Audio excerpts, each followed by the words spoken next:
Ti sei mai chiesto se ciò che desideri è davvero ciò di cui hai realmente bisogno? Questa è una domanda che soprattutto per chi crea contenuti può fare una grande differenza.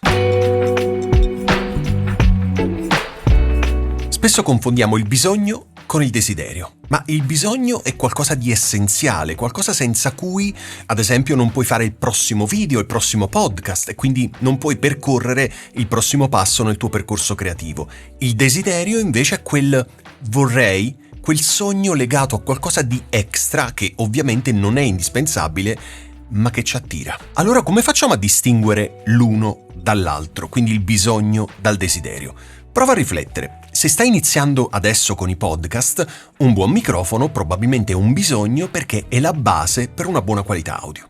Ma se hai già un microfono funzionante e pensi invece di volerlo cambiare con uno più costoso perché lo usano i tuoi content creator preferiti, perché pensi sia più figo, forse sei di fronte a un desiderio. E questo va bene, ma devi esserne consapevole. Quante volte hai pensato, se avessi quella fotocamera o quel microfono, i miei contenuti sarebbero migliori?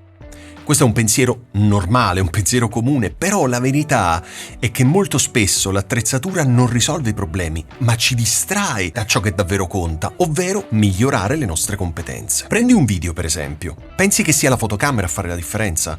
In realtà sono tanti altri fattori come la luce, l'audio, l'obiettivo, l'inquadratura, il montaggio, ma soprattutto la tua capacità di raccontare una storia e di rendere quel video memorabile. L'attrezzatura da sola non può compensare una mancanza di creatività o di preparazione.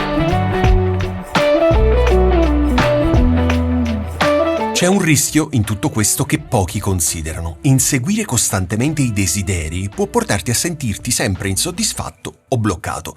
Ti trovi con attrezzatura che usi poco, un portafoglio molto più leggero e paradossalmente la sensazione di essere sempre un passo indietro. Questo accade perché spesso cerchiamo nell'attrezzatura la soluzione a insicurezze personali. Crediamo che quel microfono, quella fotocamera o qualsiasi altro oggetto ci diano un senso di professionalità, che in realtà possiamo conquistare solo con esperienza e pratica. Così il desiderio si trasforma in una trappola. Più accumuli, più ti senti di non averne mai abbastanza.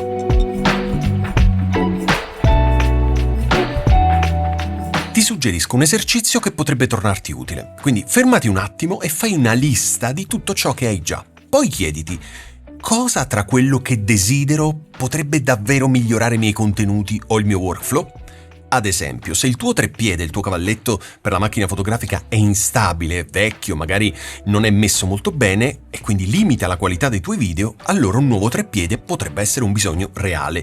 Ma se desideri una fotocamera nuova, mentre quella attuale è più che sufficiente per il tuo livello di esperienza, questo è solo un desiderio. Un'altra strategia utile che utilizzo anch'io è quella di aspettare prima di fare un acquisto. Dai tempo al tuo desiderio di sedimentare. Spesso dopo qualche settimana ti accorgi che puoi fare a meno di quell'oggetto che prima ti sembrava indispensabile.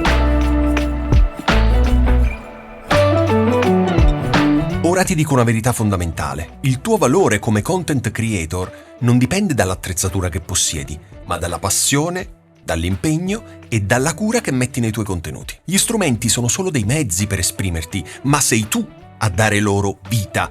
Quindi investire su te stesso, nella tua formazione, nelle tue competenze, ha un impatto molto più duraturo di qualsiasi acquisto. Quindi, la prossima volta che pensi di comprare qualcosa di nuovo, chiediti: sto cercando di migliorare il mio lavoro o sto cercando di compensare una mia insicurezza? Lo so che è molto complesso tutto questo, ma questa semplice domanda può aiutarti a fare scelte più consapevoli e soprattutto più utili per il tuo percorso.